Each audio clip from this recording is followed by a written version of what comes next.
আসসালামু আলাইকুম। আজকে এখন বেলা হয়ে গেছে, নাস্তা করেছি সেই খুব ভোরে। আমাদের আসলে অনেক সকালে যেহেতু ঘুম থেকে ওঠা হয়, নাস্তাটাও খুব ভোরেই সেরে ফেলি। আর সেই সঙ্গে রান্নাবান্নাও 12টা 12:30টার মধ্যে শেষ করে ফেলি, খুব বেশি আলসেমি না থাকলে। অনেক সময় এখন আসলে অনেক কাজ পড়ে থাকে, তারপরেও কেন যেন কাজ করতে ইচ্ছে করে না। এটা হয়তো সময়ের জন্য বা যাই হোক, যে কোনোভাবেই এই আলসেমিটা চলে আসে ইদানিং। আর সবচেয়ে বড় কথা মনে হয় তারাও নেই সেজন্য। তো যাই হোক, আমি ভাত এবং ডাল বসিয়েছি। আজকে খুব বেশি একটা কিছু রান্না করব না, বেগুন ভাজি করব আর ডাল ভাত, তরকারি আছে, ভর্তা আছে, সেগুলোতেই চলে যাবে।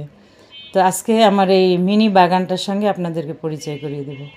প্রথমে যে ক্যাকটাস গাছটা দেখিয়েছি, এটাকে আসলে মানি মানি প্ল্যান্ট বলে নাকি, আমি নামটা সঠিক জানি না। এই চারাটা আমার বোনের বাসা থেকে এনেছিলাম। তো আমি ভাবছি এটা হয়তো মরে গিয়েছে বা আর হবে না।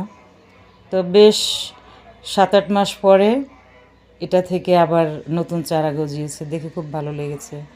আর এটা হচ্ছে জাহাঙ্গীরনগর বিশ্ববিদ্যালয় থেকে গত বছর এনেছিলাম তিরিং বিরিং গাছ। সেই তিরিং বিরিং গাছে আবার এবছর একটা কলি ফুটেছে। আর এই গাছগুলো এত সুন্দর হয়েছে, বর্ষার পানি পেয়েছে। বা আমি আসলে কোনো সার ইউজ করি না আমার গাছে।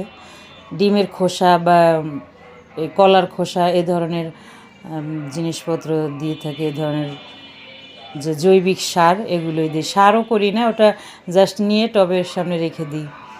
আর এই যে দেখেন আমার এই ফুলগুলো সারা বছর ফোটে, ভালোই লাগে। কোনো গন্ধ নেই, কিন্তু সুন্দর রং, এবং সারা বছর 2-4টা করে ফুটতে থাকে।